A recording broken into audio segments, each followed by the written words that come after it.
Hello दोस्तों, आज की हम इस वीडियो में असाइनमेंट के बारे में समझने वाले हैं। नेगोशिएबल इंस्ट्रूमेंट एक्ट का ये बहुत इंपॉर्टेंट टॉपिक। बाकी अगर आप नेगोशिएबल इंस्ट्रूमेंट एक्ट की और वीडियोस देखना चाहते हो तो हमारी प्लेलिस्ट बनी हुई है। नेगोशिएबल इंस्ट्रूमेंट एक्ट की और वीडियोस वहां मिल जाएगी आपको। बिजनेस लॉ की प्लेलिस्ट है हमारी, तो वहां पर आपको सारी वीडियोस मिल जाएगी। इंडियन कॉन्ट्रैक्ट एक्ट से भी, नेगोशिएबल इंस्ट्रूमेंट की भी, और भी बहुत सारी वीडियो। ठीक है। और बाकी इसके नोट्स आपको डिस्क्रिप्शन में जाना है, वहां पर आपको पीडीएफ मिल जाएगी, वहां से आप नोट डाउनलोड भी कर सकते हो। ठीक है, बिल्कुल फ्री। चलिए बिना को देरी के शुरू करते हैं। तो पहले तो हम असाइनमेंट का मीनिंग समझ लेते हैं कि असाइनमेंट है क्या। तो ये बहुत इंपॉर्टेंट चीज है समझने वाले कि असाइनमेंट क्या है। तब हमें समझ में आएगा कि बेसिकली बाकी चीजें क्या होती है। तो असाइनमेंट क्या होती है बेसिकली, अगर हम उसको समझने की कोशिश करें, हमने क्या नेगोशिएशन एक पढ़ा था हमने। नेगोशिएशन वाली वीडियो आपको वहां पहले देखनी पड़ेगी। नेगोशिएशन की वीडियो में डिस्क्रिप्शन में भी लिंक डाल दूंगा। नेगोशिएशन, ठीक है। एक होता है नेगोशिएशन, एक होता है इंडोर्समेंट, एक होता है असाइनमेंट। ये तीनों अलग अलग चीजें हैं।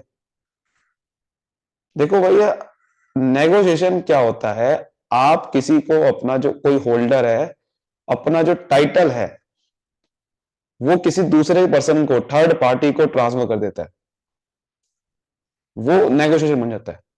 यानी कि किसी को हम ट्रांसफर कर देते हैं, होल्डर अपना टाइटल, टाइटल मतलब उसका राइट, उस पे जो अपना नाम, जैसे अपने नाम से डेट लेने हैं, अपने नाम से कोई पेमेंट लेनी है किसी नेगोशिएबल इंस्ट्रूमेंट से, तो उसका जो राइट है वो आप किसी तीसरे थर्ड पार्टी को ट्रांसफर कर देते हो, ट्रांसफर हो जाता है, उसे नेगोशिएशन बोलते हैं। एंडोर्समेंट का मतलब क्या है भैया? एंडोर्समेंट का मतलब भी वही है, बस फर्क क्या है यहाँ पर?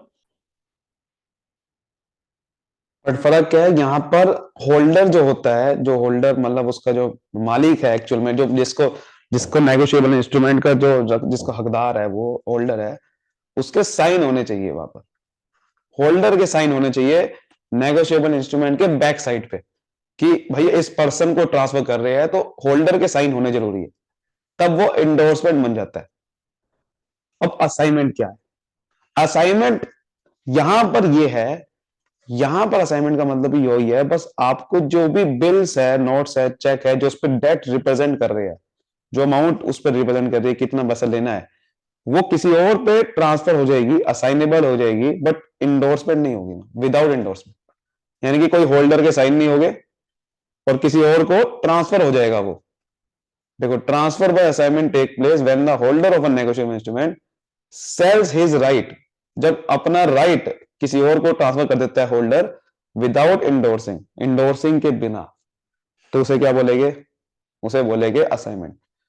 अब यहां पर आपके दिमाग में यह आएगा कि नेगोशिएशन और असाइनमेंट में फर्क क्या है?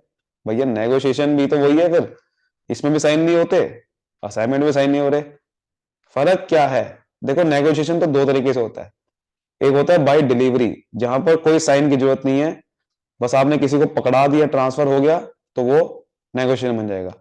एक होता है बाय इंडोर्सिंग एंड डिलीवरी, मतलब आपने किसी को पकड़ाया भी लेकिन साथ में साइन भी हुए होल्डर के भी, तो इंडोर्सिंग भी हो गया।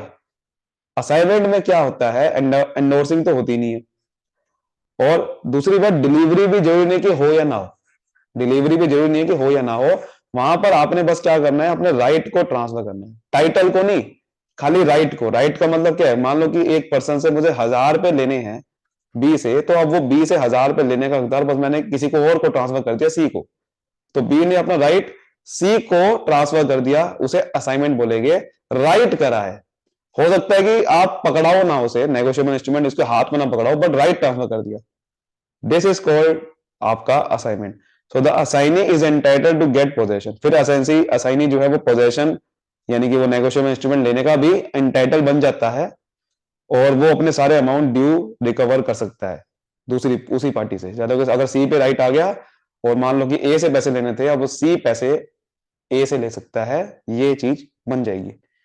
सो of the two method of transfer of negotiable instrument discussed, दो मेथड जो है, यानी कि negotiation, endorsement, transfer by negotiable is recognised by negotiable instrument.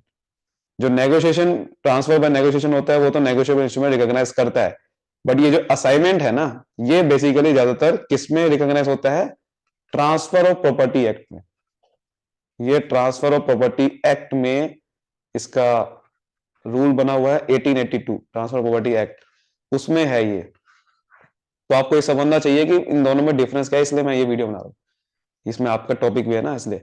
तो ट्रांसफर ऑफ प्रॉपर्टी एक्ट में है ये, उसमें आपका ये असाइनमेंट होता है जब आप अपनी प्रॉपर्टी को किसी और को बेसिकली राइट ट्रांसफर कर देते हो, तो उसके लिए।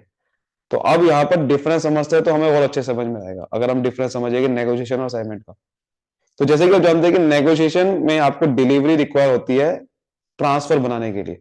अगर किसी को ट्रांसफर करना है तो डिलीवरी करनी पड़ेगी, चाहे आप इंडोर्समेंट करो, इंडोर्सिंग और डिलीवरी दो मेथड होते हैं ना, एक तो बाय डिलीवरी या फिर इंडोर्सिंग एंड डिलीवरी। डिलीवरी तो है ही नहीं दोनों में, तो डिलीवरी तो करनी पड़ेगी, यानी कि किसी और पे वो पकड़ाना पड़ेगा। बट यहां पर जो भी नहीं है, मैंने आपको जैसे पहले बताया, असाइनमेंट में आपको सिर्फ एक रिटर्न डॉक्यूमेंट अगर साइन करके दे देगा, मतलब एक लिखित में होल्डर ने कह दिया कि देखो ये बंदा थर्ड पार्टी को मैं ये नेगोशिएबल इंस्ट्रूमेंट ट्रांसफर कर रहा हूं, बस ये डॉक्यूमेंट पकड़ा दिया, जो नहीं कि नेगोशिएबल इंस्ट्रूमेंट पकड़ा दिया, नेगोशिएबल इंस्ट्रूमेंट जो नहीं कि पकड़ा दिया, उसको चेक पकड़ा दिया, ऐसा जो नहीं, बस एक लिख के में दे दिया, लिखित में लिख के दे दिया, हो गया काम। उसके बाद कंसिडरेशन इज ऑलवेज प्रीज्यूम्ड, पहले से ही एज्यूम करके ली जाती है ट्रांसफर होने में। नेगोशिएशन अगर आप कर रहे हो, इसका मतलब कंसिडरेशन प्रिज्यूम्ड है, मतलब कंसिडरेशन तो उसमें है ही है, ये मान ली जाती है। बट असाइनमेंट में कंसिडरेशन प्रूफ करनी पड़ती है, यानी कि वो जो बंदा जिसको आपने ट्रांसफर करा, मान लो कि ए ने बी को असाइनमेंट दी थी, ठीक है, अब इसका मतलब बी को अब वो कंसिडरेशन प्रूफ करनी पड़ेगी। प्रूफ करनी पड़ेगी मतलब वो दिखानी पड़ेगी, देखो भैया आपको इतने पैसे लेने थे, ये नेगोशिएबल इंस्ट्रूमेंट में लिखा हुआ है और मुझे रिटर्न डॉक्यूमेंट साइन करके दिए है, तो ये कंसिडरेशन प्रूफ करवा के दिखाना पड़ेगा उसे। यहां पर प्रूफ कराने की जरूरत नहीं है, यहां पर तो भैया प्रीजम्ड है, मतलब यहां पर तो अब उसका अगर नेगोशिएबल इंस्ट्रूमेंट है तो इसका मतलब उसकी तो भैया उसको पैसे लेने ही है। मान लो कि मतलब ए ने अगर बी को मान लो नेगोशिएशन करा, नेगोशिएशन का मतलब मान लो चेक ट्रांसफर कर दिया, चेक दे दिया, अब बी को ये प्रूफ करने की जरूरत नहीं कि आपसे बी को प्रूफ करने की जरूरत नहीं है कि भैया मुझे 1,000 रुपए लेने हैं तेरे से। लेकिन यहां पर क्योंकि चेक नहीं ट्रांसफर करा, यहाँ पर एक रिटर्न डॉक्यूमेंट ट्रांसफर करा, वहां पर कंसिडरेशन प्रूव करवा सकते हैं। वो कहेगा बंदा, तीसरा बंदा मान लो सी से पैसे लेने हैं, सी बंदा कहेगा कि भाई बताओ कैसे आपको लेने हैं, दिखाओ मुझे रिटर्न डॉक्यूमेंट, कहाँ है वो रिटर्न डॉक्यूमेंट, दिखाओ चेक कहां पर है, तो वो प्रूफ करवा के दिखानी पड़ सकती है।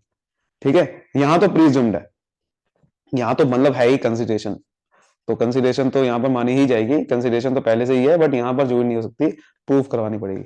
यहाँ पर नेगोशिएशन में नोटिस ऑफ ट्रांसफर जरूरी नहीं है, मतलब ट्रांसफर देने का नोटिस देना पड़ेगा कि भाई मैं आपको ये जो है आपको ट्रांसफर दे रहा हूं, तो आपको बताना पड़ेगा तीसरी डेट जिससे पैसा लेना है। यहाँ पर असाइनमेंट में नोटिस ऑफ ट्रांसफर जरूरी है असाइनी को डेटर के द्वारा, मतलब नोटिस ऑफ ट्रांसफर का मतलब पता क्या है, मान लो कि ए से पैसे लेने हैं बी ने, ठीक है, तो बी ने मान लो ट्रांसफर कर दिया, ये जो राइट है वो सी को कर दिया। अब यहां पर क्योंकि ये अगर असाइनमेंट हुई है, तो ये ट्रांसफर जो हुआ वो सी को बताना जरूरी है, सॉरी ए को बताना जरूरी है जिससे पैसे लेने हैं। तो नोटिस ऑफ ट्रांसफर असाइनी को देना पड़ेगा डेटर को, डेटर मतलब जिससे पैसे लेने हैं उसको देना पड़ेगा नोटिस ऑफ ट्रांसफर, ताकि उसको समझ में आए कि पैसे देने किसको है, डेटर को, डेटर को ये समझ में आए कि पैसे देने किसको है।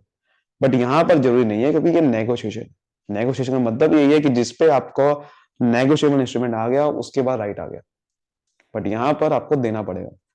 ठीक है, उसके बाद the assignee takes the instrument subject to all defect in the title of transfer, और if the title was defective the title of assignee also defective. मतलब नेगोशिएशन में क्या है कि मान लो कि ए ने मान लो बी को ट्रांसफर कर दिया चेक, अब ए उसका मालिक था ही नहीं चेक का, असल में मालिक पता चला कि सी था, और ये बात बी को नहीं पता था।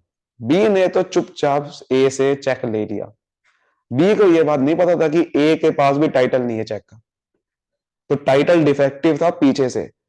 तो अगर असाइनी इंस्ट्रूमेंट ले लेता है और वो बेसिकली, यानी कि असाइनी मतलब यहां पर मैं बात कर रहा हूं नेगोशिएशन में, यानी कि ट्रांसफरी, बी अगर टाइटल बी को नहीं पता था कि ए का टाइटल क्या है, और उसको बिना बताए वो बी उसको नहीं पता था, चेक उसने ले लिया, तो फिर बी उसका टाइटल यानी कि उसका हकदार बन जाएगा, क्योंकि भैया बी को नहीं पता था सी उसका हकदार है, तो बी ही लेने का हकदार बन जाएगा अपने आप।